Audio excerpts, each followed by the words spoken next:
Hola, buenos días. Buen día, que eso es fácil, ¿no?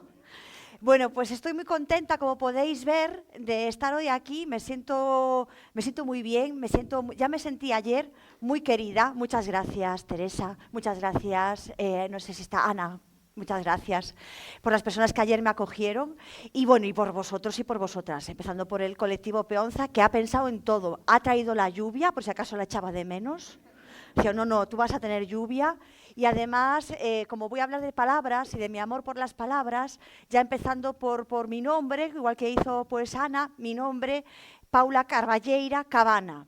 A lo mejor no os dice nada esto, pero Paula sabéis que es pequeña en latín. Entonces, pues es muy bonito, ¿no? Sentirte pequeña porque ya enlaza muy bien con mi idea de lo que hacemos, ¿no? Que es sentirnos pequeñas ante la inmensidad de la creación, ¿no? Del mundo. Y luego Carballeira, a lo mejor no lo sabéis, pero Carballeira es un bosque de robles en gallego, ¿no? Entonces ya el bosque, ya. Y luego Cabana es mi segundo apellido, Cabana, que es cabaña. O sea, ¿qué más? ¿Qué más, no? Y he llamado, como bien decía, lo bonito que haya dicho Alberto, he llamado a esto que os voy a hablar de darle vida a la palabra. Voy a hacerlo a través de mi vida, que es lo que yo conozco bien, y de las obras que os he traído algunas. Claro, yo vengo de Galicia y sabéis que nuestra cultura es fundamentalmente oral, porque durante muchos años la literatura gallega no se escribió. O sea, no hubo literatura gallega, lo que llamamos los siglos oscuros en la historia de la literatura en Galicia. Entonces, todos los saberes se transmitieron oralmente. Por eso es una tragedia que mi madre, que además se llama Amable, como sabéis los que nos conocemos, no nos haya contado cuentos. Que dice, si la transmisión, mamá. Pero claro, yo después me he encontrado con que mi madre ha asistido a sesiones de cuentos que yo he dado. Entonces mi madre me decía, ay, ese cuento que has contado yo lo sabía. Y ese también. Y yo decía, pues nada, mamá, guárdatelos. No se los cuentes a nadie, ¿no? Entonces de ahí nace una de mis necesidades por devolver esa generosidad a las personas que nos han regalado sus palabras. Sabéis que la oralidad es nuestro primer contacto con las palabras que nos hacen imaginar el mundo, ¿no? Que nos hacen crear nuestras propias imágenes. Por eso es tan importante contar historias, contar la vida. Porque yo vengo de una cultura que si la vida no se cuenta, desaparece, cae en el olvido, ¿no? Y nuestra lengua se ha mantenido precisamente por practicarla. Y yo me siento muy, muy enraizada con esa historia, por eso intento devolver a la gente que me ha transmitido sus palabras y su manera, ¿no? De ver las cosas de varias maneras, tanto de manera oral como de manera escrita. Ahora os enseñaré algunas de las cosas porque, claro, mis palabras son en gallego. Yo cuando empecé a estudiar no se daba gallego en clase, yo ya tengo muchos años, no lo aparento, lo sé, pero tengo muchos años. Entonces, pues no se daba gallego. Pues se empezó a dar gallego cuando yo iba en segundo, tercero de primaria. Y la gente que empezó a dar gallego en las aulas, los profesores, los maestros, las maestras, tenía muy clara la intención de que el gallego permaneciese vivo, ¿no? Entonces, la primera generación de literatura infantil y juvenil en gallego eran fundamentalmente maestros y maestras, con una clara concepción, ¿no? Y yo vengo de ahí. Yo he tenido esos maestros y esas maestras que me han dado sus palabras en gallego, ¿no? Que me han enseñado a escribir en gallego, que me han enseñado también a que el gallego es una lengua, las lenguas no son unas mejores que otras, ¿no? Pero sí que el gallego se ajusta más a mi manera de denominar el mundo, ¿no? Por eso yo normalmente escribo en gallego y como veis que tengo un dominio lingüístico en castellano espectacular, a veces me atrevo a traducir al castellano, pero primero escribo en gallego, ¿no? Y como os comentaba, yo creo que mi intención a la hora de contar historias o de escribirlas es rellenar huecos. Yo creo que eso también lo podéis reconocer porque la transmisión oral es así. A lo mejor en este mundo tan inmediato que no trabajamos nada la memoria, porque total, todo está ahí, todo puedes ir a comprobarlo, a Google, no tienes por qué guardar nada en tu memoria, ¿no? Yo creo que se nos está, como no sé, como enseñando a olvidar, en vez de a recordar, ¿no? Entonces, es tan importante la memoria y la transmisión oral, que si yo ahora os cuento algo, que no lo voy a hacer porque las pobres personas que me escucharon ayer llevan todo el día escuchándome, llevaban ayer todo el día. Si os cuento algo y vosotros queréis contar y vosotras lo que yo os he contado, no os vais a acordar de todo. Entonces lo rellenáis con vuestras palabras, ¿no? ¿Qué es lo bonito? Así vamos ampliando el mundo, enriqueciéndolo, ¿no? Yo cuando era pequeña, ya empiezo. Yo cuando era pequeña, que la gente que me ha escuchado sabe, y lo que yo digo es verdad, porque ayer me pasaba una cosa en el colegio de Tere, que los niños me decían, pero todo esto que dices, ¿ha pasado? ¿Es verdad? Y yo, es verdad, todo. Porque si yo no hablo con sinceridad, que cómo voy a pretender, ¿no?, que los niños y las niñas me hablen con sinceridad. Ante todo respeto, ¿no?, hacia las personas, tengan la edad que tengan. Entonces, claro, yo les contaba, que es verdad, que yo de pequeña era muy bonita, esto es verdad. Hay fotos, porque yo era gordita, preciosa, y entonces, ahora ya se ha perdido esa concepción de la belleza, pero cuando yo era pequeña, cuanto más gordita, más guapa. No sé si os acordáis de esto. Y yo era muy guapa. Os lo juro, yo era preciosa. Luego nació mi hermano, que era tan guapo como yo, sigue siéndolo, él no ha desmejorado, él sigue siendo muy bonito, ¿no? Y mi hermano y yo, la gente, no voy a repetir lo que decía ayer, perseguíamos a mi madre para que nos contase cuentos, porque también que te toque la madre que no cuenta. Así luego he salido yo como he salido, buscando palabras por ahí, por el mundo, ¿no? Pero mi abuelo tenía una gran habilidad para despertar intrigas en nosotros, ¿no? Nos decía, no vayáis al fallado, o sea, al desván, creo que es, ¿no?, la traducción exacta, no vayáis al fallado por la noche.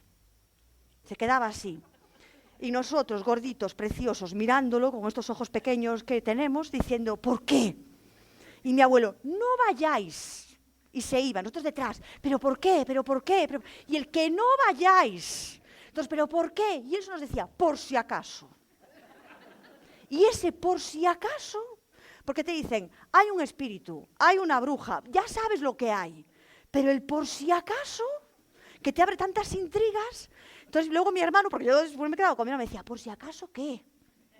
Y yo ahí empezaba a inventar. Yo creo que esa fue mi primera manera, ¿no?, de explicarle el mundo, buscar las palabras para mi hermano, ¿no?, y después para mi hermana, que nació más tarde. Tengo muchos recuerdos con mi hermano, con mi hermana bastantes, pero menos, ¿no?, porque yo sin mi hermano no tengo recuerdos. No sé si ha pasado esto. Yo era muy pequeña, entonces todos mis recuerdos son con mi hermano pegado. Yo empecé a contarle el mundo a mi hermano y luego también a rellenar las historias que mi madre no me contaba. Porque como veis que éramos insistentes, yo un día le dije a mi madre, mamá, estaba mirando la luna, ¿no? Le decía, mamá, qué forma tan bonita, tan como para sugerirle, cuéntame algo. Y me dice, sí, ¿ves eso que parece un ratón? Y digo, sí, ahí hay un ratón en la luna. ¡Hala! Y no acababa las historias. O sea, yo creo que lo primero que hice fue acabar las historias que la gente no me contaba. Sabéis que en Galicia, bueno, en todas las culturas de tradición oral, los puntos suspensivos son muy importantes, ¿no? Te dejan los puntos suspensivos para que tú los rellenes. Yo luego crecí, fui muy buena estudiante, os lo tengo que decir aquí sinceramente, tenía unas notas muy buenas y mi madre se ilusionó, porque dice, va a ser médico. Y entonces yo después escogí letras y no ciencias, mal. Siempre que hablo con mi madre decía, con lo bien que ibas. Ya empiezas a escoger letras, ¿no? Y mi madre, médico no va a ser, abogado. Porque yo escojo filología, mal. Porque decía, pudiendo ser abogada, ¿qué persona le da por la lengua y por la literatura? Y yo lo escogí de manera vocacional, porque ya os digo que me gustan mucho las palabras. Luego ya sabéis, si habéis estudiado estas cosas, te encuentras con la cruda realidad, y la cruda realidad es que depende quién te dé las materias, ¿no? Pero bueno, yo muy vocacional, mi madre ilusionada, porque seguía sacando buenas notas, dice, se va a quedar en la facultad. Porque yo lo hice todo, yo acabé la carrera con buenas notas, hice los cursos de doctorado. Ahí me empecé a desviar otra vez, porque quería hacer una tesis sobre el teatro barroco, tema bonito. El teatro dentro del teatro, en la crisis de ideas. ¿A qué es precioso? Nadie lo quiso dirigir, nadie. Porque el teatro, en filología, tiene un componente que es el componente de la vida, el componente espectacular, que no les parecía ¿sabes? No sé, como académicamente destacable. Entonces el teatro nunca, en mi época, yo espero que esto haya cambiado, nunca se estudiaba de una manera rigurosa, rigurosamente filológica, ¿no? Porque le faltaba ese componente que a mí me encanta, que es el componente de darle vida a la palabra, ¿no? Y yo intentaba debatir, pero decía, pero Shakespeare, por favor, Lope de Vega, por favor, esta gente, Cervantes, que quería ser dramaturgo, y por favor, y me miraban como diciendo, ya, lo que tú quieras, pero las rimas sacras de Lope de Vega, yo no, las rimas sacras de Lope de Vega no. Entonces ya ahí me empecé a desviar y luego me empecé a dedicar a lo que me dedico ahora, que mi madre se echó las manos a la cabeza, que me dedico al teatro, a la narración oral, a las artes escénicas. Se os ve gente comprensiva, que me miráis con cariño. Mi madre tardó en todo esto. Mi padre me llamó un día, porque era que me llamaba era mi madre, pero mi padre me llamó un día alarmado. Esto a mí también me alarmó. Dice, papá, que me llame. Y me dice, Paula, ¿de qué vives? Y yo le digo, cuento cuentos, papá. Y dice, ya, pero ¿de qué vives? Y yo, me pagan, papá, ¿te pagan por contar historias? Y ella, pues mira, sí, ¿no? Después ya os digo que fueron a escucharme contar cuentos, tardaron, ¿eh? Primero me vieron en la televisión, ahí ya recuperé el prestigio, porque si sales en la televisión dices, bueno, ya, con los libros publicados ya tenía prestigio, pero también dudaron si yo podría vivir de derechos de autoría, porque yo escribo en gallego, que el mercado es más reducido. Entonces ahí ya se tranquilizaron con la televisión y ya luego cuando me vieron contar cuentos, no acaban de entender muy bien cómo se valora tanto la narración oral, ¿no? Porque ya os digo que son de otros tiempos. Entonces yo os he traído aquí he traído un esquema para no irme mucho, pero ya veis que no lo he mirado, o sea que puede pasar cualquier cosa, con algunas claves, ¿no? Por qué a mí me gusta o por qué le llamo darle vida a la palabra a través de la literatura, ¿no? Y de la concepción o mi concepción de la literatura. Yo creo que hay varias maneras de darle vida a las palabras, imaginándolas, ¿no? Que es cuando leemos un libro, le damos vida en nuestra imaginación a las palabras. Creamos imágenes. Luego hay gente muy talentosa que las puede dibujar y gente poco talentosa para esa parte, como soy yo, que dibujamos las palabras, pero nada más. O sea, las letras. Dibujamos las letras, las escribimos, pero que no. Entonces yo me he encontrado con algo muy bonito que también pasa en el teatro, que lo dejo para el final porque para mí es la conjunción de todo, que el teatro, como sabéis, es algo colectivo, se entiende en colectividad, ¿no? Pues un álbum ilustrado, yo me he encontrado con eso, con que, un álbum o un libro ilustrado, con que tú haces las palabras, pero luego hay otro artista que le da imágenes a tus palabras, ¿no? De una manera que me parece muy bonito cuando la conjunción pues casa, que en mi caso es siempre, así os lo tengo que decir. También me pasa en el teatro, ¿no? Porque yo admiro mucho la creatividad de los demás y me parece una suerte, una fortuna poder trabajar con alguien, aunque sea a distancia, como me ha pasado con dos personas que he conocido aquí. Somos madres del mismo libro, pero no nos conocíamos. Es algo así impresionante, como son Carol Enaf, que está aquí, y Sonia Danowski, ¿no? Mira, están juntas, además. Somos como una familia, así. Y las he conocido aquí, ¿no? Os quería enseñar, los que tengo, he traído alguno en gallego, luego ya os lo comento. Este libro que es Paco, que fue el primer álbum ilustrado que yo escribí, y la autora es Blanca. A Blanca sí la conozco porque vive en Galicia, entonces tenemos más facilidad para conocernos, ¿no? Y esta es la historia que os decía que yo reconstruí con mi madre, que bebía un ratón en la luna y nada más. Y este es Paco, ¿no? El primer libro que... Y este libro me hizo mucha ilusión porque es un libro que gracias a vosotros y a vosotras que lo contáis, porque yo nunca cuento los cuentos que escribo. Yo escribo, cuento unos cuentos y escribo otros, ¿no? Entonces, gracias a vosotros y a vosotras que lo contáis, me he encontrado con varias sorpresas agradables. Una de ellas es que un grupo de maestros y maestras les propuso a los niños que si pasase una catástrofe, yo qué sé, que si ardiese una biblioteca, ¿con qué libros se quedarían? Y los niños de infantil de Galicia se quedaron con Paco, como diciendo, los otros pueden arder, Paco no. Y me parece muy bonito porque te da, ¿sabéis? Si trabajáis con niños de infantil, que lo del concepto de autoría, no. Entonces te devuelve mucho la humildad. Cuando vas a encuentros de autora, que tú dices, yo conozco a Paco, pero claro, no les puedes decir, yo he imaginado a Paco porque Paco existe fuera de ti, ¿no? El gran poder de la imaginación para esto, ¿no? Eh, Cuando esta parte de imaginar las palabras, ¿no? Cuando yo empecé a escribir, me imaginaba, seleccionaba las palabras para crear ese mundo que yo no conocía. Por lo tanto, tenía que imaginarlo, ¿no? Y gracias a la literatura infantil, que es un terreno de libertad, puedes imaginarte planetas, puedes imaginarte el mundo que tú no conoces, ¿no? Yo no sé si es algo gallego, no sé si es cántabro también, asturiano, ya me diréis. Esta cosa de qué habrá fuera de aquí, fuera de Galicia. Pero claro, para mí Galicia era el mundo. Dices, ¿qué habrá ahí? ¿No? Entonces hay muchos libros que yo he escrito sobre personajes que salen, que se van a recorrer el mundo. No están traducidos al castellano, pero hay la tartaruga Amodobou. Amodobou es un compuesto de voy despacio, que en gallego es a modo, ir a modo. Entonces, Amodobou ya lo dice el nombre, ¿no? Es una tortuga que quiere conocer y llega a dar la vuelta al mundo, ¿no?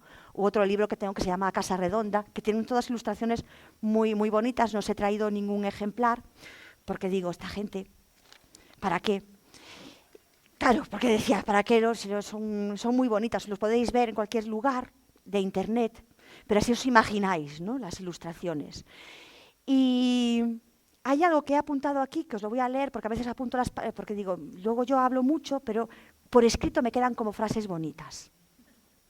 Y así os lo digo, ¿no? Bueno, esto no me ha quedado tan bonito. Tampoco pasa nada con que no os lo diga, ¿no?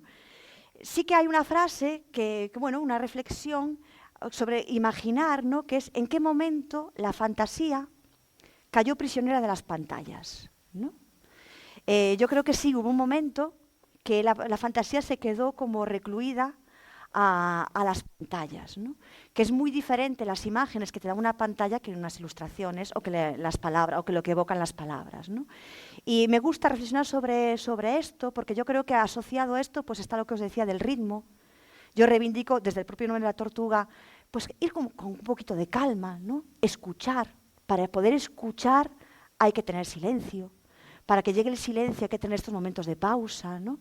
Entonces, la fantasía, que durante mucho tiempo es una palabra asociada con algo como, ¿cómo os diría?, que no tiene tanto prestigio como otro tipo de literatura, cuando dices la fantasía. Yo no sé si os acordáis de La historia interminable, que fue uno de los primeros libros que yo leí. Ese poder, no sé si vosotras o vosotros lo habéis hecho, yo supongo que sí. Yo lo hice de manera vehemente, porque yo soy así, lo de decir en alto un nombre para la emperatriz infantil. ¿No lo habéis hecho?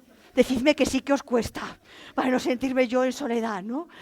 Bueno, pues estas cosas, qué poder tiene la fantasía, ¿no? Y las palabras para hacer esto. Ya en este libro, en La historia interminable, ese poder de las palabras. Desde el momento en que lo creas, en que lo dices, existe, ¿no? Y me parecía muy bonito, por eso muchos de mis libros, de los primeros libros que yo escribí, pues hacían esto, imaginar el mundo. Mirad qué curioso que, como ya tengo muchos años, los últimos libros que yo escribí, he vuelto a Galicia. Es como si diese la vuelta, ¿no? Y vuelvo a darle palabras al mundo que yo tengo a mi alrededor. Ya no este exotismo, sino lo que tienes a tu alrededor, ¿no? Imaginar las palabras, jugar con ellas. Por supuesto, ¿qué estamos haciendo? Por eso muchas veces es el tercer punto que yo he puesto para darle vida a las palabras, decirlas en voz alta, ¿no?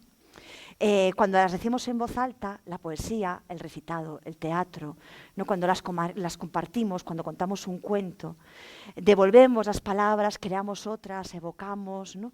Hay tantas cosas, y que la literatura además que te permite jugar con las palabras de otra manera. Cuando buscas, cuando la puntuación, ¡oh! A lo mejor nos entusiasma esto, pero es que yo soy muy vocacional. Poner un punto y coma, una coma. Oh, ¿verdad, Ana? Lo que ayuda a leer a veces alguna frase eterna, poner una coma por el medio. Pues eso es darle vida, es sugerir, ¿no? Decir, vamos a hacer aquí una pausa. Vamos a cambiar el párrafo, ¿no? Y en mi opinión, que vivimos en el siglo XXI, que los géneros empiezan ya a confluir, que ya cuando escribes teatro mezclas poesía, cuando recitas poesía haces un poco de teatro, la narrativa está presente en todo. Cuando decía Ana lo de la poesía, yo creo que la poesía está omnipresente también, ¿no? Pues es tan bonito jugar, poner las pautas, también, bueno, vosotros que os dedicáis más a lo visual, ¿no? También cómo las imágenes, dónde están los vacíos de color, por ejemplo, si se le puede llamar así. Yo qué sé, a mí estas cosas me parecen muy bonitas. Os he traído, bueno, un par de libros más, los he traído porque está en castellano. Este es Un hermoso huevo blanco, que es un libro, un juguetón, donde confluyen también, pues una cosa es la que yo me imaginaba y otra cosa es la que el ilustrador se ha imaginado, ¿no? Yo creo que conjugan bien, pero hay mucho juego en este libro, hay mucho juego. Yo no os lo voy a contar porque yo no cuento los libros que escribo, pero hay mucho juego. Y al final yo creo que a través del juego, a través del humor, se pueden tratar temas muy, muy trascendentales, como es pues, la vida, la muerte, la guerra, estos temas que parecen tabús, ¿no? Pero que es en el mundo en el que vivimos. Y si no lo contamos a través de las ficciones y jugando con las ficciones, los niños y las niñas, sobre todo, y los jóvenes también, reciben mucha información sin discriminar y sin la pauta artística, ¿no? Entonces yo creo que es muy bonito hacer esta reflexión, esta transición. He puesto el micrófono aquí porque seguro que os molestaba el puf, puf, puf. Y a lo mejor así me escucháis un poco menos, pero no estoy tan guapa, pero da igual, ¿no? Y claro, en relación con esto, claro, el principio, ya que está Sonia aquí, Sonia Danowski, este es un libro que causó un poco de polémica cuando, bueno, pues no sé, en Galicia, ¿no? Cuando salió, porque claro, es un libro álbum, pero necesita una mediación si se cuenta con niños o con niñas, ¿no? Porque si no hay muchos espacios que llenar. Y yo siempre decía, pero si es un libro que empieza muy bien y acaba mejor.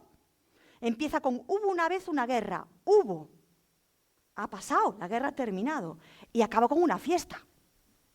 Pero se habla, claro que se habla de la guerra, se habla de los principios, ¿no? Y aparte las ilustraciones de Sonia también, como las de Carol, son impresionantes para todo esto. Luego os hablaré de Esmara, ¿no? Yo creo que es una buena manera, no sé, a mí me ha gustado mucho escribir este libro, que mi hermano, cuando lo leyó, mi hermano es totalmente diferente a mí. Mi hermano lo de leer, lo de dedicarse a la cultura. Y entonces miran los libros que yo escribo por el grosor. Entonces me dice, te has matado, cobrará más la persona que dibuja, dice mi hermano, que tú. Yo no cobramos lo mismo. Dice, ¿cobráis lo mismo? Si tú has escrito 3 frases. Digo, a ver, pero son la selección de palabras, Antonio, ¿no? Intentando explicar. Y con todo esto del juego, os quería traer Pan con chocolate, ¿no? Pan con chocolate es un libro que conjuga estas 3 cosas que os he dicho. Es un libro que me encargaron, bueno, no me encargaron este libro, me encargaron una gente que era el centenario de Rodari, ¿os acordáis? Coincidió con la pandemia, yo creo. Y entonces querían hacer un espectáculo sobre Gianni Rodari. Y decían, ¿por qué no nos escribes algunos textos para nosotros decir encima de un escenario, ¿no? Como homenaje a Gianni Rodari? Y yo me lo tomé muy en serio, a mí me encanta Gianni Rodari, supongo que a mucha gente aquí también. Empecé a investigar cosas porque yo me documento un montón y escribí este libro, Pan con chocolate. Tardó en publicarse porque ellos querían hacer una edición ambiciosa, bilingüe, en italiano y en castellano. En gallego se publicó antes. Querían hacer también, cuidar mucho pues, los collages, que era una técnica que también a Gianni Rodari le gustaba mucho, unas ilustraciones a partir de fotografías de lugares reales de Gianni Rodari. Y claro, cuando escribes algo sobre Gianni Rodari, tienes que jugar. Vosotros como maestros y maestras pues tenéis... Entonces, la propia estructura del libro propone varios juegos de Gianni Rodari, de la gramática de la fantasía, ¿no? Los posibles finales, las preguntas. Sabéis que tenía una revista. Entonces los niños y las niñas les mandaba preguntas y ellos las respondían de una manera muy, muy imaginativa, ¿no? Entonces, hablando de la guerra, a mí se me ocurrió una cosa que es la guerra de los tomates y las cebollas, ¿no? La guerra de los tomates y las cebollas con los seres humanos. Esto no os lo voy a leer, pero sí que os voy a leer un par de poemillas que he incluido, bueno, un poemilla en este contexto, en el de la guerra de los tomates y las cebollas. Este es un momento escénico muy bonito porque voy a poner las gafas. Y habrá gente que se siente identificada, gente que no, que sois gente muy joven. Y como le digo a los niños y a las niñas, vais a flipar, porque se me van a ver los ojos más grandes. ¿Estáis preparados para esto? Es impresionante, ¿no? Bueno, pues esto os lo voy a leer primero en castellano y luego en gallego, porque las palabras yo creo que cambian un poquito, ¿no? Entonces el poemilla dice: llorar lágrimas de cebolla, llorar lágrimas de cocodrilo, sin dolor, sin pena, sin rabia, llorar para aliviar el picor, llorar para no marchitarse, y que vengan abejas y mariposas a beber las lágrimas. Y ahora en galego sería: chorar vaguas de cebola, chorar vaguas de crocodilo, sen dor, sen mágoa, sen rabia, chorar para aliviar a picor, chorar para non murcharse, e que veñan abellas e bolboretas beber las vaguas. Ves que cambia un poquitito.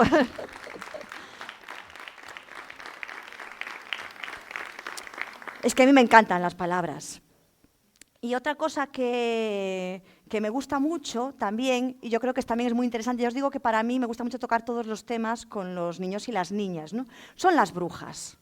Diréis, claro, siendo gallega, pero que también hay una concepción de bruja como mujer independiente, ¿no? Mujer que escoge vivir sola, mujer que precisamente por eso, sobre todo en una época, causaba sospecha, ¿no? Por decir, ¿y esta mujer? Bueno, a mí me ha pasado. Perdonad el inciso para ilustrar esto que os estoy diciendo. Yo me fui a vivir, ya siempre como le digo a los chicos, con esta alegría con la que yo he visto, y con un par de gatas a una aldea. Y mis vecinos y mis vecinas, cuando me vieron llegar, dijeron, ¿y esta? Porque claro, ya tenía una edad. Y aparte yo tengo unos horarios muy inestables, dedicándome a lo que me dedico, y decía, que no tiene pareja, estable por lo menos, que no tiene unos horarios estables, que no tiene un trabajo fijo. Me miraban como con desconfianza, ¿no? Como diciendo, esta mujer es impredecible. Y sí, y sí. Entonces, las brujas me producen una fascinación y reivindico, ¿no? También esta fascinación. Y también un tema que a mí me preocupa, bueno, siempre, pero ahora más, porque ya soy una persona adulta, mayor, que es la vejez, ¿no? Igual que tratamos a veces, marginamos un poco a la infancia, marginamos también la vejez, ¿no? Escuchamos poco, tanto a los niños y a las niñas como a las personas mayores, ¿no? Y es un tema que a mí me preocupa, entonces reivindico. De hecho, no os la he traído, pero la última obra que estrenamos en mi compañía, las palabras otra vez, se llama Ubasute. No sé si sabéis, Ubasute es un término japonés que significa abandono de una persona anciana. Y hay una película, que si no sé si la habéis visto, La varada del Narayama, ¿os suena? Que la imagen es muy potente. Bueno, el Ubasute, la palabra japonesa existe, ¿no? Pero en todas las culturas hay historias, hay cuentos tradicionales de abandonar a alguien cuando ya es muy mayor. No sé si os suena esto. Hay un cuento tradicional en Galicia, supongo que aquí también. Yo creo que en todas las culturas, ¿no? Y por eso os digo que es un tema recurrente en mí, para también qué tipo de sociedad construimos, ¿no?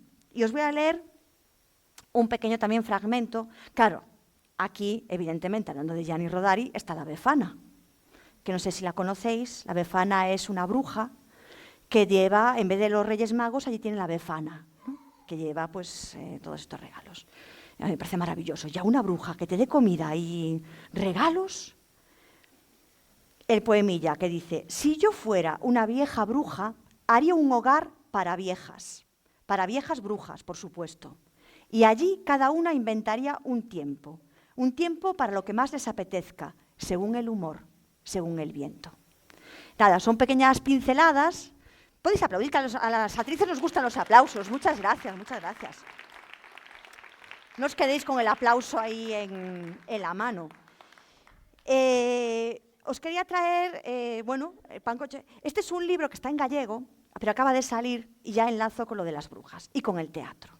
Como os decía al principio, lo del teatro, bueno, voy a dejar las gafas porque os veo bien y vosotras y vosotros me veis bien a mí también y me quedan bien, ¿verdad? Es que he perdido mucho desde pequeña, entonces necesito así autoestima. En el teatro, como os decía, se imaginan las palabras cuando tú lees una obra de teatro. Sé que el teatro se lee poco, pero a mí me gusta reivindicar el teatro como lectura. Habéis visto lo que ha pasado con la obra de Ana Merino, ¿no? Como de repente las palabras tenían otra vida, ¿no? Y cuando lo lees en el teatro, tienes sí o sí que imaginarte una puesta en escena. imaginarte los personajes. Es un esfuerzo de imaginación un poquito, va un poquito más allá. Es como un salto mortal de imaginación en referencia a otro tipo de libros, ¿no? Pero claro, reúne todos los requisitos para darle vida a las palabras. Cuando tú los lees, lo estás imaginando los personajes. Por eso también es un reto escribir teatro. Fue lo último que yo escribí. Primero empecé con narrativa, luego con poesía, acabé en teatro porque mi compañía, mi socio me decía, tía, escribe una obra de teatro para nosotros. Y me daba mucha responsabilidad. Pero, claro, es tan bonito, es tan divertido. Yo os animo a escribir teatro, no sé si me notáis el entusiasmo, porque, claro, juegas tanto, ejercitas tanto la imaginación y, como os decía, piensas en colectivo, porque al final yo creo que la literatura es el sitio donde nos sentimos menos solas y menos solos, ¿no? Tú lees un libro para también sentirte acompañada o para compartir tus soledades, yo qué sé. Entonces, en el teatro, que es todo menos soledad, ¿no? El teatro, aquí encuentras pues muchísimas cosas. Este es un libro que me pidieron también, bueno, me pidieron el texto, yo siempre los publico después porque si hacéis teatro sabéis lo que pasa. Yo hago teatro, entonces sé lo que pasa, que es que tú escribes una cosa, pero luego las actrices y los actores se olvidan de las palabras que has escrito, improvisan, luego el director o directora hace su dramaturgia, entonces de lo que has escrito a lo que luego ves en escena, cambia. Entonces, a mí eso no me importa, esto es la vida también, pero por si acaso los publico. Que digo, ahí está lo que yo escribí, luego cada uno y cada una que se lo imagine como quiera, ¿no? Y así tienen muchas más vidas también los textos. Se llama Que cabe en un calcetín, la obra, porque claro, para la Befana, como bueno, en muchas tradiciones, se dejan los calcetines y ella los llena, ¿no? Y si no os importa, vamos a hacer una escena, no os preocupéis, vosotros sois troupe, grupo, ¿no? Esta obra me la pidieron una actriz que, sabéis que, bueno, es comedia del arte, y entonces la actriz quería reivindicarse como colombina, porque ella era colombina, sabéis la especialización de comedia del arte, pero claro, la sociedad ha cambiado mucho. Entonces quería una colombina que llevase la acción, una colombina fuera de los estereotipos, ¿no? Y a mí me gustó mucho eso. También la literatura es ese espacio de libertad que os decía. Quitar los estereotipos, cambiarlos un poco a partir de algo muy conocido en Italia, sobre todo, como es la comedia del arte. Claro, en Galicia no es tan conocida como en Italia, entonces hay una pequeña introducción para situar, ¿no?, la obra y los personajes. ¿Y de qué va la obra? Es que, claro, Colombina está harta de trabajar, porque se pasa el día trabajando. Sabéis que Colombina es una criada, ¿no? Entonces se pasa todo el día trabajando y tiene una idea brillante. Pues va a raptar a la Befana para vivir juntas las dos.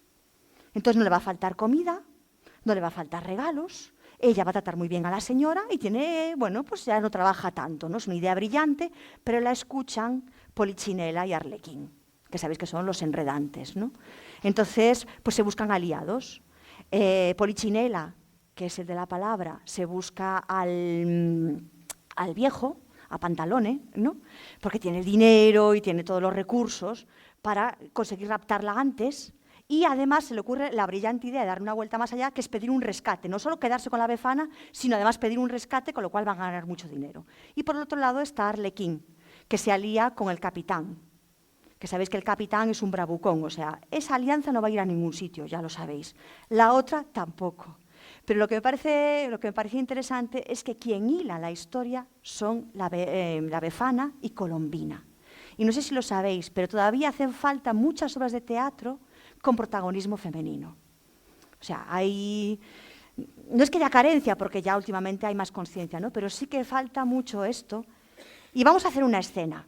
Si os parece bien, ¿qué me vais a decir si estáis ahí y no tenéis más remedio? ¿Qué es? La escena tercera, cuando se presenta Colombina. ¿No? Entonces, nada, el capitán le dice, está en gallego, con lo cual voy a hacer la traducción simultánea, perdonad, sea así una cosilla, que le dicen, que hable Colombina, venga, que se presente. Entonces dice Colombina, está bien, voy a hablar, tengo mucho que contar, me levanto temprano cada mañana y ¿qué hago? ¿Sabéis lo que hago? Trabajar. ¿Qué hago? Muy bien, trabajar y trabajar. No tengo tiempo para nada más. Me gustaría ¿Sabéis qué me gustaría? Trabajar no, persona malvada. ¿Sabéis qué me gustaría? Sí, y pintar, y leer, novelas de aventuras, por ejemplo, pero también cuentos, teatro, poemas, y nadar en las aguas frías del mar. Y comer, me encanta comer. ¿A vosotros y vosotros os gusta comer? Sí. Muy bien. Nadie tendría que pasar hambre. ¿Quién tendría que pasar hambre? Muy bien, lo estáis haciendo muy bien, ¿eh? Y sin saber la obra. Nadie tendría que pasar todas las horas del día trabajando. ¿Quién tendría que pasar todas las horas del día trabajando? Muy bien, por eso tengo un plan. ¿Sabéis qué plan? Muy bien. Es un secreto. Los planes mejor que no se cuenten para que salgan bien. ¿Sabéis guardar un secreto? Mira, hay gente sincera que dice que no. Y gente pícara que decís que sí. Pero ya sabemos lo difícil que es guardar un secreto. ¿Me arriesgo a contarlo? Sí. Qué gente malvada. Mira, él se ha callado. Él se ha callado porque ha dicho, ¿me arriesgo? Sí. ¿Me arriesgo? Sí. ¿Me arriesgo? Sí. A ver, tengo un plan. Un plan fantástico, único, magnífico, esdrújulo. Me encantan las palabras esdrújulas, perdón, esto es así. Hay quien puede pensar que es egoísta, pero no me importa. La gente es libre de pensar. Hay quien pueda acusarme de hacer algo terrible, pero no me importa, la gente tiende a acusar. La verdad es que si sale bien, se acabó tanto pasar hambre y tanto trabajar. Adivina, adivinanza. No es un pájaro, pero puede volar. No es un poeta ni una poeta, pero le gusta recitar. No es un cocinero, pero elabora pócimas, brebajes, sopas verdes y caldos oscuros. No es un mago, ni un hechicero, ni un brujo, pero hace magia, hechizos y conjuros. Adivina la adivinanza. ¿Qué cabe en un calcetín cuando empieza el año nuevo? ¿Qué cabe en mi barriga para que no salga el ogro que llevo dentro? ¿Sabéis qué es? Voy a repetir la primera, para ir parte por parte. No es pájaro, pero puede volar. No es poeta, pero recita. No es cocinero, pero elabora pócimas, brebajes, sopas verdes y caldos oscuros. No es un mago, ni un hechicero, ni un brujo, pero hace magia, hechizos y conjuros. ¿Qué es? Muy bien, una bruja. ¿Qué cabe en un calcetín cuando empieza el año nuevo? Esto es más complicado. Esto es más complicado. Ahí está la esencia de la obra. Todo cabe en un calcetín, todo lo que puedas imaginar, ¿no? ¿Qué cabe en mi barriga para que no salga el ogro que llevo dentro? ¡Claro! Muy bien, un aplauso para vosotros y vosotras que lo habéis hecho muy bien. Bueno, pues así, jugando, ¿no? Jugando, aquí hay grandes temas, que es, pues bueno, las alianzas, por ejemplo, la amistad, es un tema que se trabaja mucho en esta obra, pero también lo del hambre, ¿no? Que es un tema, lo de la comida, que es un tema que a mí me preocupa mucho porque yo era muy bonita y he perdido mucho durante el tiempo. Y yo vengo de una familia que tiene todavía el recuerdo de la posguerra. Yo soy de la zona de Ferrol, imaginaos, y entonces mi abuela, como supongo, se había de comer todo lo que había en el plato, por si acaso, ¿no? Esta herencia del hambre, que yo no he pasado hambre en mi vida, pero todo lo contrario, ya me veréis, pero el por si acaso, ¿no? Entonces, mira, ya voy a dar la vuelta. Os quería comentar, ¿qué hora es? Ya 12:30, ya me he pasado. Madre mía, bueno, muy rápido, unas cuantas reflexiones así, porque con el tema del teatro, yo os quería comentar, a ver lo que tengo aquí, sí, vale. Yo os quería comentar que otra de las cosas que a mí me gusta mucho del teatro es otra de las grandes reflexiones que yo creo que tenemos los seres humanos, que es el tiempo, ¿no? El paso del tiempo. El teatro es presente, siempre. Cuando a veces hablo del teatro, y hay una reflexión que está en el libro de las alumnas, que luego os hablaré de él, ¿no? Que es que la obra se dice, las palabras se dicen, ¿no? Es teatro, lo más parecido a la vida, que es el teatro. Y cuando yo explico esta frase, digo que, claro, que como en la vida, cuando vas a una función de teatro, el teatro pasa delante de ti. Puedes grabar una función de teatro, claro que lo puedes grabar, como puedes grabar momentos de la vida, pero no es lo mismo. Hay que vivirlos, ¿no? Ninguna función de teatro es la misma. Y una vez que pasa durante la obra, tú ves a los personajes, tienen vida los personajes, están ahí, los puedes tocar, los escuchas, ¿no? Hay imprevistos siempre. Y cuando acaba la obra, cuando esta frase hecha que se cae el telón, que ahora ya no hay telón en muchos sitios, ¿no? Pero cuando cae el telón y tú te vas para casa, te quedas con el recuerdo, igual que en la vida, ¿no? Entonces, por eso el teatro para mí es lo más parecido y es siempre presente. Traes al presente el pasado, muchas veces puedes resucitar a los muertos en el teatro, puedes crear personas, ¿no? Personajes que no existen. Entonces, claro, ¿nos parece, no sé, como el compendio de la creación? Y cuando tú eres autora de teatro y escuchas, yo me emociono muchísimo, estoy mayor. Entonces, como cuando asisto como público y escucho las palabras que yo escribí, me emociono tanto. Y más cuando los actores ya te dicen, son respetuosos y respetuosas, y hacen un esfuerzo y lo dicen, ¡oh! Esto es de una emoción y, como os comentaba, como el teatro siempre es presente, enlaza muy bien con la infancia. Porque en la infancia todo es presente. Todo, todo. O sea, le dices mañana y mañana es... Vamos, no sé si os ha pasado, reflexionando sobre el tiempo, lo que os contaba ayer a la gente cuando voy a encuentros de autora. Yo tengo una reflexión, ya me diréis si esto es cierto o no. Cuando yo tenía 49 años, eran muchísimos. Me miraban diciendo, 40, y digo 50 y ya no son tantos. Y yo creo que es por el número redondo, ¿sabes? Porque si hay un 9, un 8, ya dices, eso es muchísimo. O cuando dices que has nacido en 1000, ¡oh! Los niños, las niñas, 1000. Da igual, puedes decir, he nacido en el 1235, que les da igual, porque es el 1000, ¿no? Esta reflexión del tiempo y de cómo el paso del tiempo es muy diferente según la edad que tengamos, ¿no?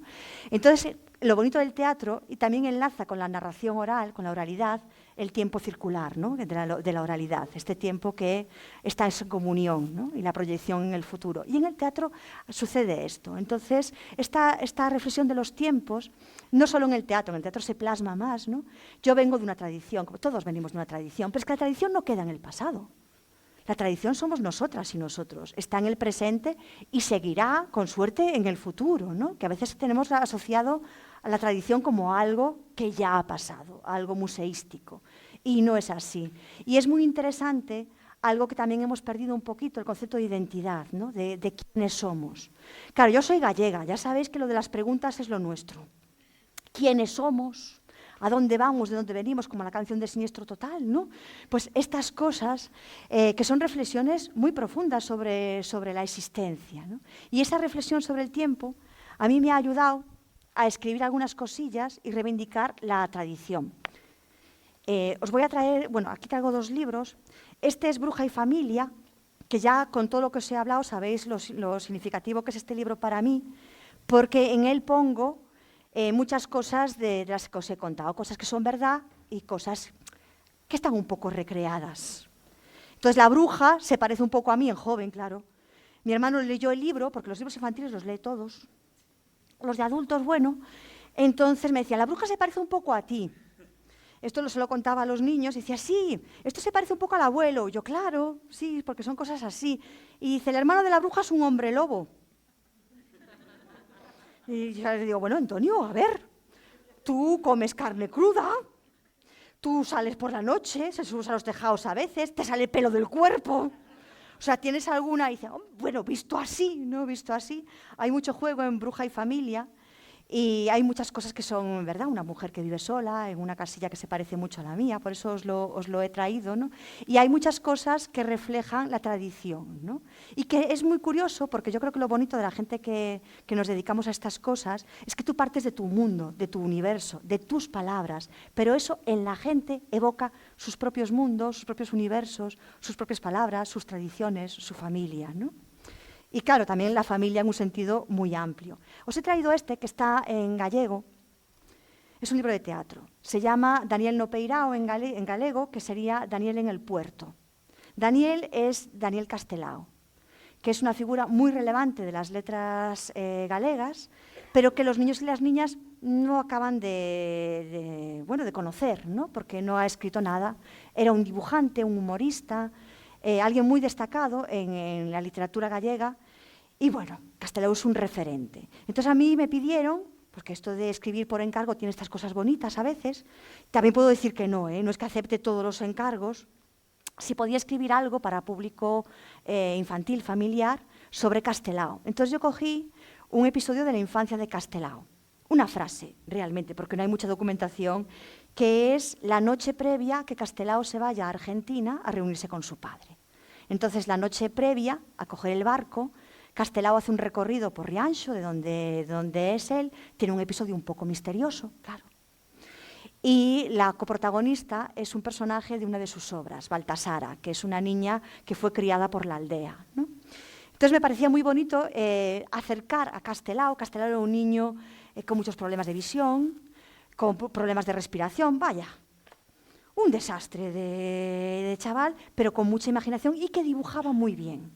Entonces eso le hacía bueno, que tuviese un respeto, por respeto de los otros, ¿no? Y también una confluencia muy bonita en este libro es que la ilustradora buscó imágenes de la época e hizo las ilustraciones a la manera de las fotografías de la época, ¿no? De una manera muy amable. Entonces me parecía también un trabajo muy bonito, una chica muy joven que se pasó un trabajazo, ¿no? Luego es una pena, como aquí estamos en Galicia y no conocéis a nadie de la editorial Galaxia, ¿verdad? Si lo conocéis, lo que se habla aquí no sale de aquí, que no cuiden bien las ediciones de los libros.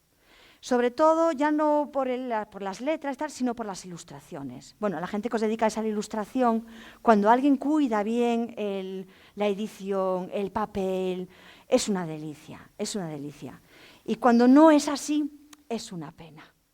Y muchas veces, claro, por las tiradas, por ahorrar, este es uno de los casos, que es una pena que las ilustraciones no están, porque la chica me enseñó los originales, y es una pena que no están tan bien cuidadas, ¿no? Ya para ir acabando, que esto es algo que me gusta mucho, lo de ir acabando, porque no sabéis cuándo voy a acabar. Os voy a dar así rápidamente dos libros. Uno, como está Carol Enaf, que también me pasó que a mí me enseñaron tus ilustraciones y me parecían alucinantes. Y luego al verlas en el libro, yo le daría un tamaño, pero yo, porque soy así, vehemente y ambiciosa.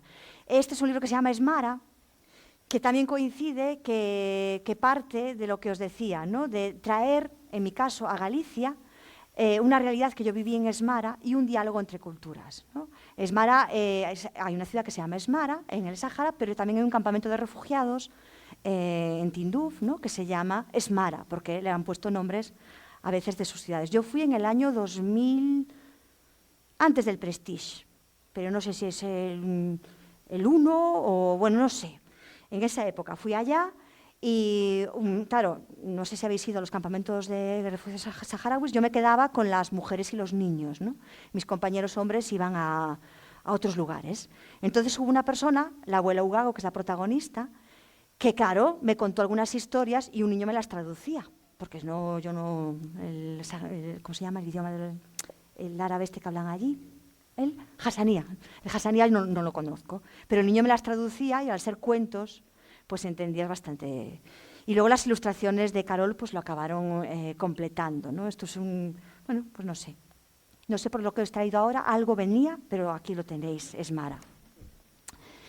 Que claro, Calandraca, que yo la he visto nacer, sí que es una editorial que se preocupa mucho por la calidad de la edición, ¿no? Y luego está este libro. Es una pena porque no he podido traer el que está en gallego, para que veáis la diferencia de las ilustraciones, ¿no?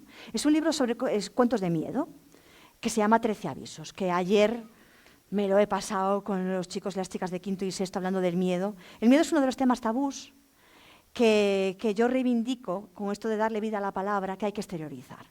Y la literatura es ideal para esto, ¿no? Darle forma a los miedos, buscar maneras de no sentirnos solas, porque les hablaba ayer de una manera menos trascendente que lo peor es la soledad, no sentirnos solas y solas ante el peligro que no podemos concretar con palabras, ¿no? Para eso yo creo que ayuda mucho la literatura. Por eso a mí me gusta escribir cosas relacionadas con los miedos en diferentes etapas de nuestra vida, ¿no? Las formas de los miedos van cambiando, los miedos son los mismos, pero las formas van cambiando. Y este es un libro que yo escribí, hablando de estas cosas que os estoy hablando, teniendo muy en cuenta mi tradición. Porque claro, hay que partir de lo que tú conoces y sinceramente. Entonces hay muchas cosas que son verdad, todas. Y luego Davide, que es el ilustrador, es italiano. Entonces Davide tenía otra visión totalmente distinta. Por eso es una pena que no veáis el libro en gallego, porque la chica que lo ilustró en Galicia es gallega. Entonces si yo hablo de la Santa Compaña, le viene una imagen muy clara. Y a Davide le vino otra imagen totalmente distinta, ¿no? Si hablo de una casa abandonada, bueno, esta es la imagen de Davide, de la Santa Compaña, que es una señora con un candil. Y que tú dices, qué simpática. La italiana, ¿no? Cuando yo hablo de una casa, por ejemplo, a ver si aquí, bueno, no la veis porque es muy pequeñita, después podéis ver en el libro, pero es una casa tipo colonial, no sé, y yo no la asocio a una casa así. Si conocéis mi casa, que estoy organizando excursiones con los niños, que es una casa de piedra en una aldeíta, que yo era la más joven de la aldea, con eso os lo digo todo. O sea, mis vecinas tienen un montón de años. Claro, cambia el ambiente de las historias, ¿no? Por eso os la he traído. Bueno, este es un libro que me ha dado muchas alegrías, sobre todo para escuchar, porque tú no puedes contar si no sabes escuchar, claro, no puedes narrar si no sabes escuchar, no puedes escribir a los chicos y a las chicas y ver las formas de su miedo, que al final son muy parecidas a las nuestras. Aquí hay una historia, porque me vino la imagen de una chica. Yo a veces voy a los institutos a enseñarles a contar cuentos de miedo, bueno, a darles unas pautas, ¿no? Es muy bonito esto. Voy a acabar ya, pero esto os lo tengo que comentar. Solo un par de anécdotas, si me permitís, y luego ya acabo de verdad. Fui a un instituto a contarles, yo tengo una amiga, que a pesar de esto que os voy a contar es mi amiga, que da clases en el instituto, y me dice, ¿por qué no te vienes un viernes por la tarde a Santa Comba, que es un lugar recóndito de Galicia, a contarles cuentos a primero de la ESO? Y yo dije, ¿por qué? ¿Qué necesidad? Y me dice, pero vente. Y como es mi amiga, dije, allá voy. Llegan ellos, claro, con unas ganas, llegan ellos y ellas y se ponen espontáneamente, ellas, bueno, la primera fila libre, ya sabéis cómo pasar, por si acaso, ellas, otra fila libre y ellos. Y entre ellos, él. Él, os digo, porque ocupaba 4 sillas, así desafiante, mirándome donde está la cámara, diciendo, a ver, ¿qué nos vas a contar, no? Y yo, como a mí me gusta mucho, y yo creo que tanto para escribir como para contar, tienes que demostrar que es interesante lo que vas a decir para que ellos digan, bueno, a ella le va a hacer ilusión, la vamos a escuchar, pobrecilla. Entonces empecé a contar una historia de miedo, ¿no? Y entonces les encantó. Y esta cosa bonita de ver a él, sobre todo a él, que era el jefe, irse incorporando espontáneamente, ¿no? Prestando atención, escuchando. Y él de momento, o sea, de un momento estaba como solo, ¿no? Mirándome. Al acabar yo el cuento, él se levantó, él empezó a aplaudir con vehemencia, como diciendo, le ha gustado. Y miraba como diciendo, ¿aplaudirle? Y todo el mundo empezó a aplaudir. Y entonces él dijo, ¡buah! Quedaos con esto, por favor. Dijo, ¡buah! Es como la película. Y yo dije, ¿qué película? Y dice, ¡buah! ¿No la has visto? Y yo, no sé. Entonces él empezó a contarla. Y una sensación que todo el mundo, menos yo, había visto la película. Y me dice, bueno, es la del chaval, un chaval, ¡buah! Y yo, ¡buah! Guapo, inteligente. Y me dice, ¡buah! Como diciendo todo. Entonces decía que tenía un colega chungo, entonces conocieron a un señor, ¡buah! Y yo ahí ya renuncié a traducir el ¡buah!, ¿no? Entonces conocieron a un señor, ¡buah! Y fueron, y entonces, ¡buah! Y todo era ¡buah! Yo no me enteraba de nada. Pero él tenía tantas ganas de contármelo. Tenía la historia, ¿sabes? Lo imprescindible lo tenía, la voluntad de contar, la historia. Le faltaba el vocabulario. Pero el resto... Bueno, al acabar yo estaba llorando de risa, las profesoras también, porque se habían dado cuenta. Y entonces yo les decía, por favor, dime qué película es. Porque yo no me he enterado y yo quiero verla. Y la película no es buah, ya os lo digo. Era mucho mejor el entusiasmo del chico. La película se llama El circo de los extraños. Os la cuento porque el chaval, ¡buah!, Realmente era así, un chico, el capitán del equipo de baloncesto, bueno, estas cosas de rugby, de lo que sea, que tenía un colega chungo que lo llevaba a conocer al señor Bois, que era un vampiro. ¿Qué le costaría decir vampiro? Que a mí ya me daba una pauta, ¿no? Y el circo de los extraños era el dueño de un circo. Tampoco salió nunca la palabra circo. Y tú con eso te puedes reconstruir una historia, pero si no, navegas por los Bois sin saber, ¿no? Bueno, pues estas experiencias bonitas, cuando les cuento que hay que decir las palabras, que hay que seleccionarlas para contar las historias de miedo, lo que les decía, no es lo mismo que una historia transcurre en una casa, que en una cabaña, que en un edificio, que en un hospital, que en un psiquiátrico. Es solo una palabra, del mismo campo semántico, pero mirad lo que cambia, ¿no? Y luego yo, que ya soy una persona mayor, le decía, cuidado con los adjetivos también, y me miraban diciendo, adjetivos. Ya estamos con las palabrejas, ¿no? Dice, no es lo mismo una casa que una casa abandonada. Entonces ya todos prestándome mucha atención. Y yo, cuidado, y ahí ya vais a ver lo mayor que soy, que decía, y con los sintagmas adjetivales, que me miraban diciendo, señora... Y yo, bueno, una casa que lleva mucho tiempo sin estar habitada, ¿no? Entonces hubo un chico que se lo tomó muy en serio, y cuando fue a contar dijo, esto era una casa putrechosa. Que yo le dije, mira, esa palabra no existe, tendría que existir porque es maravillosa. Y me mira como diciendo, no existe putrechosa.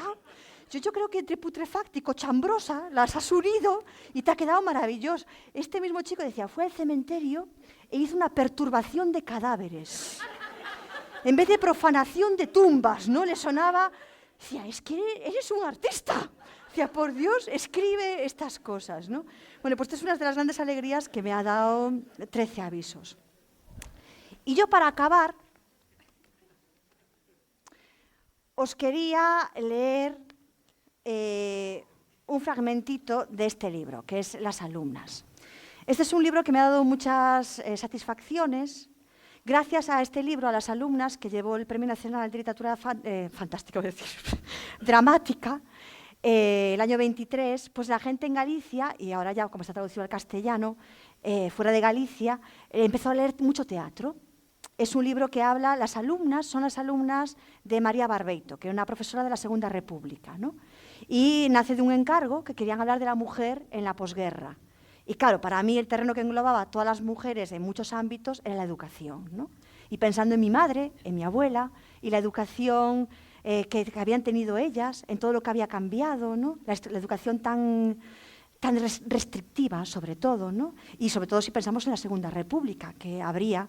Y María Barbeito fue una persona de Coruña, una renovadora pedagógica, que viajó mucho por Europa, llevó a Galicia pues todas las Montessori, todas las teorías de renovación pedagógica, dio muchas conferencias, fue una persona muy respetada, pero con el Comité de Depuración del Magisterio, después ya en la guerra, antes de la posguerra, pues la depuraron, claro. Entonces no le permitieron dar clase, ni siquiera clase privada. Estuvo recluida en su casa hasta que se murió. Entonces yo pensaba, una persona como ella, que su vida era pues formar futuras maestras, futuros maestros, quedar relegada a la soledad, ¿no? A no poder compartir con todas estas reflexiones que yo he intentado transmitiros de nuestra generosidad al compartir las palabras. Entonces se me ocurrió esta obra. Como era una compañía pequeña, me decían, solo tenemos dinero para 2 actrices.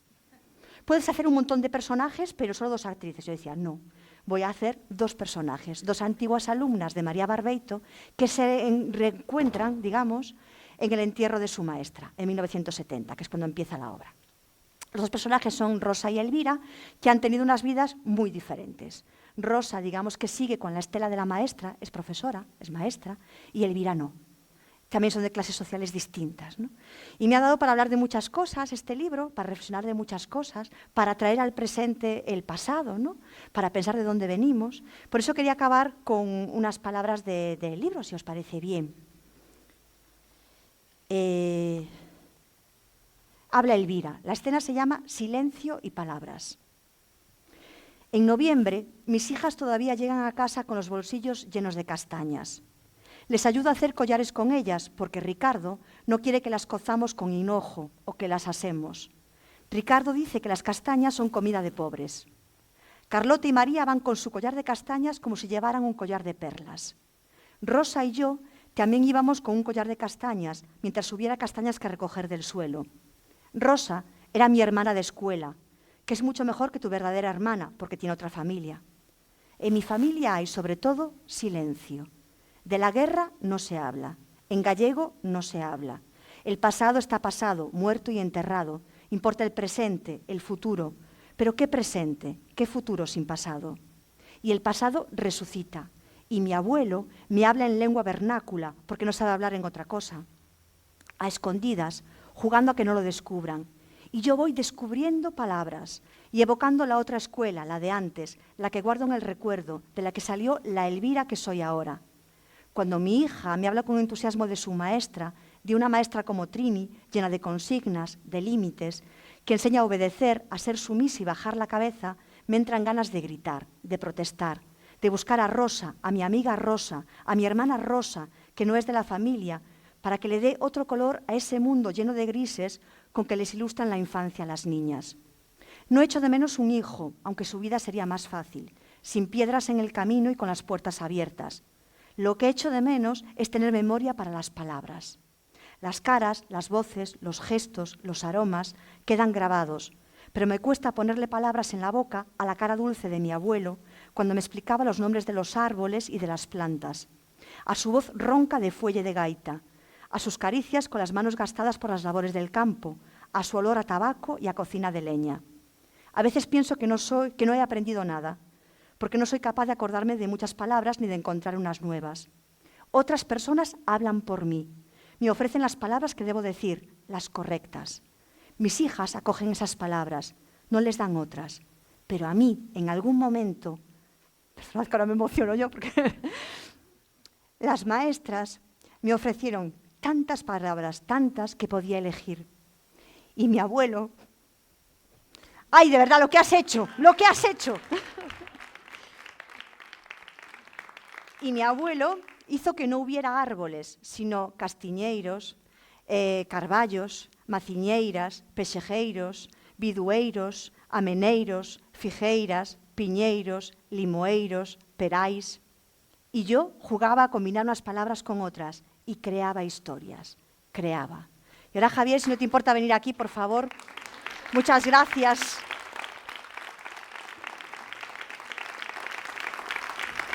¿Te importa ponerte aquí de espaldas al público? Es que mirad con lo que me he encontrado. Palabras: arce, araucaria, jacarondá, ceiba, teca, encina, abedul, cacao, baobab, mimosa, buraol, acacia, guayabo, abeto, flamboyán, carambolo, sauce, grumichama, durián, roble, mangostán, serval, castaño, haya, canistel, ambu, rombután, laurel, que supongo que será laurel, ¿no? Tamarillo, atemoya, merecure, olive, espino albar, catalpa, jaboticaba y secuoya. Nada, muchas gracias.